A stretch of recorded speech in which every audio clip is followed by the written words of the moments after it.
Donnie and Dolly, the team is supported by ableauctions.ca. Closing your business? We can help.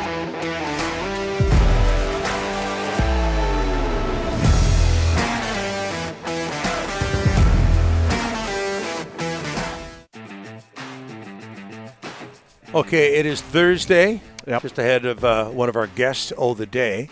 I want to mention that Able Auctions is our title sponsor. Murph standing by the way. Donnie and Dolly presented by Able Auctions. Friday, Able Auctions will sell the contents of a closed beverage plant, a Fulton fuel-fired steam boiler. Oh, Always use a good boiler. Oh, for sure. Mixing and sterilization equipment. Every Friday night, you could use some of that. Pasteurization equipment. Putting big words in here to mess me up. Is that what's that thing? It looks like a bank machine. Are you just happy to see me? A filling and capping line, video jet labeling equipment. This is a great auction. Stainless steel tanks and a lot more. Oh. For info on this beverage plant auction, other auctions, or to get your business assets sold at auction, go to ableauctions.ca, A-B-L-E auctions.ca. Just before we get to Murph, Delaney's OK Tire Langley inbox. Yeah. Christian in Ladner. Canucks used to do the hide-a-hat to the player of the game. Now they have the championship belt. Yeah. That goes back a bit, but we'd certainly remember that if you followed the team long enough. Oh, yeah. All right, Murph joins us now. Dan Murphy from Sportsnet in the wake of the Canucks' 3-1 victory over the Avalanche. They're in Minnesota tonight. Murph, thanks for doing this, sir. How are you? I'm doing good, fellas. How are you today? Very well. I remember when we worked together at Sportsnet, you would always say one of your favorite buildings to go into, especially in the postseason. Remember the infamous series the Canucks had against the Wild, was the XL Energy Center. What is it you like about that building? Well, two things. Today I'm in Toronto. I'm doing the shows out of studio, so I don't get to go to the building, unfortunately. But the thing I like about Minnesota's building is that the concourse is open to the bowl. Oh, I like so if that. you're walking around to get beers or hot dogs and something's going on, you can look in right away and see what's going on in the game. And so there's always like sound reverberating around the concourse. Plus they have these kind of cool suites in the corner. And then they have the bird's nest where whoever it is does the Let's Play Hockey chant before the game. So way up in these little bird's nests above and beside the broadcast gondola. So there's just a couple of really cool things to it. It was well laid out, right downtown in St. Paul, and it was always just a really good energy. So it was kind of the first building I saw, one of the newer buildings that had the concourse open to the bowl. Yeah, like the Coliseum did, or still does. I definitely miss that as well. I remember that Minnesota crowd serenading Dan Cloutier during that playoff series. It was vicious. Hey, Murph, 3-1 over the Avalanche. Where was that? Sorry. Yes. Yeah, exactly. That's exactly what it was. We serenade Dollywall that way during breaks. You don't see it on air. Yeah. But 3-1 over the Avalanche. Murph, where was that the previous 3 games? I don't know. I mean, they played down to their opponents. There's no other way you can say it. I mean, I guess the loss against Detroit, they had 43 shots on net and just couldn't get one to go, which was unfortunate. But then I thought, the Calgary effort, it was a Flames team that wanted payback for the 7-1 loss. And then the Buffalo game, I don't know if the Detroit game kind of broke their spirit a little bit. That one kind of made them sag and say, oh, my goodness, have we blown this?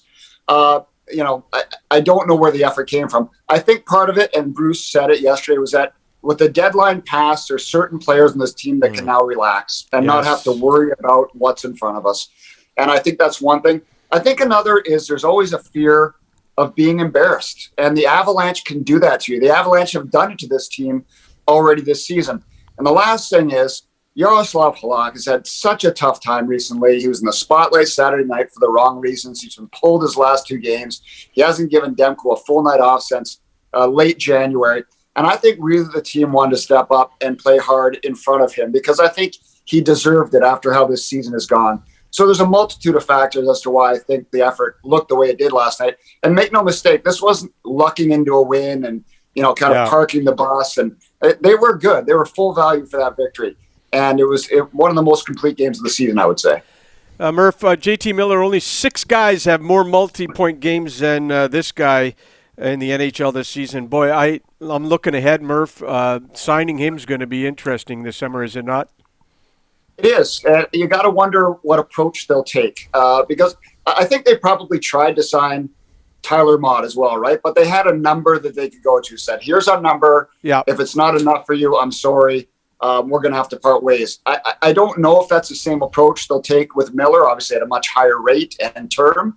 But I think they probably have a number they feel that they can go to. And if that's not good enough for JT, then perhaps they think about moving him. Now, JT's got to think about it this way, too. His value is never going to be higher to sign a contract. You don't think. Mm-hmm. Yeah. Like next year, he doesn't know what next year brings, right? So what if he has an off year? What if there's an injury? What if he has 60 points instead of into the 90 points? What if he's moved to a team where he's playing on the second line and he's not getting first power play minutes? So this summer might be the best time for him to say, there's my $45 million. I don't know how many years it's going to take for me to get that. But is it best for my financial interest to sign this now and make sure that money's guaranteed because you don't know what next season's going to hold? Big time. Murph, so much talk, a lot of it negative surrounding Brock Besser. But what do you make of his season? He has 19 goals. Yeah, and, I think that was his first even-strength goal since December. Yeah, mid-January. Yeah. 18 games, I think. Yeah. I mean, we've always known he's been a streaky guy. And I think recently he probably should have a few more goals than what he's gotten. I don't think his play has been poor recently. I think he's a guy that should score 30 every year. He's got the talent. I will say this: he's better defensively than I used to give him credit for. Yeah. He's got great hockey IQ. I think he's big and strong on the wall. The question mark still remains his skating. Can he get to where he needs to go? So I still really like him as a player. I don't think he's going to be a guy that drives your line, and that's there's I don't know how many right wingers in the league on the first, second line drive their line. There's not a lot. So I'm not worried about that. But I think for him, he needs to find a way to be a little more consistent when it comes to scoring goals, especially at 5-on-5. Because if you're not producing at 5-on-5, then you're taking a step back in terms of a player you are. Yeah, there have been goalposts and crossbars lately for him as well. Murph, finally, Brad Richardson, Travis Dermott, their Canuck debuts, or at least second time around for Brad. What'd you see? Well, I mean, with Dermott, it was kind of a quiet game. And as you know, when you're watching on TV, it's a little more difficult to really put a spotlight on the guy to see how he's playing and how he looks. But I thought, I saw only one kind of giveaway in the game with him. So I thought it was a solid, quiet.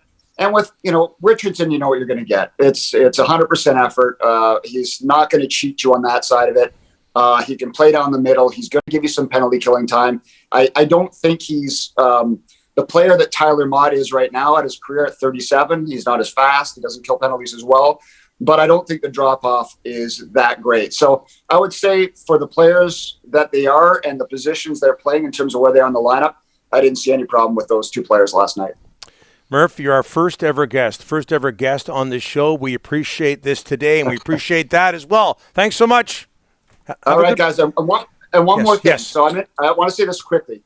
I'm in Toronto, so the games for us didn't start till 9:30 last night. Okay. And so we're working with a crew that goes till 1 in the morning or later. And it reminds me back in the day when Don had his show on Sportsnet, and we used to have to wait for baseball games to end. Right. Yeah. Right. Games would go into extra innings, and sometimes 12, 13, 40. And it'd be an Oakland Athletics game that no one cared about, but we had to show the end. And Don would say to the Toronto crew, and it'd be 11:30, midnight in Vancouver. And back in Toronto, it's 3 in the morning. And Don would say to the crew while we're waiting to go on the show, do you guys have any idea what time it is here right now? I can see him saying that, Murph. Yeah. I can see it. Prickly. Shockingly, I didn't last all that long there. Yeah. Thanks, Murph. All right, boys. Take care. Have a great day. All right.